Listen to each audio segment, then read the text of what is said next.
Pemirsa Badan Pengelola Kawasan Suci Pura Agung Besaki sane megenah ring desa Besaki Kecamatan Rendang, Kabupaten Karangasem, sampun resmi pacang nincapang pengharga tiket masuk ke Pura Agung Besaki.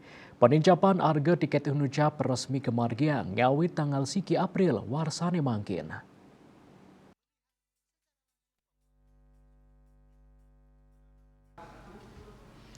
Kepala Badan Pengelola Fasilitas Kawasan Suci Pura Agung Besaki Gusti Lanang Mulyarto Mausang, kewentenan tiket masuk inucap katujuan majeng wisatawan domestik wiadin mancanegara.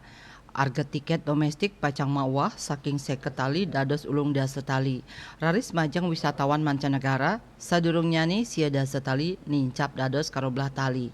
Dados nyani panincapan harga tiket wisatawan domestik kantos Rp3 miwah tiket wisatawan asing 6 tali rupiah sane resmi kemargiang ngawit tanggal siki April sane cakirau.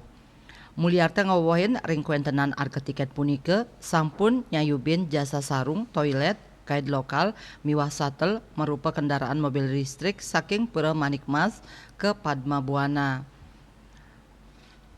Dana sane kapupulang selantur nyani pacang angken prabeo mertenin samian fasilitas ring wewidangan Pura Agung Besaki.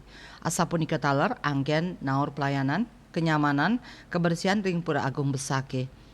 Manut Mulyarto paiketan dane sayan raja ngelimbakang ring baga manajemen. Ringgalah pungkuran paiketan dane state mainovasi antuk manggih pemargi sayan becik melarapan program pelestarian budaya, program sosial saha pendidikan, mangdane anut adung sareng pelayanan, kenyamanan, miwah keindahan. Eka Parananda, Bali Pos Nguningayang.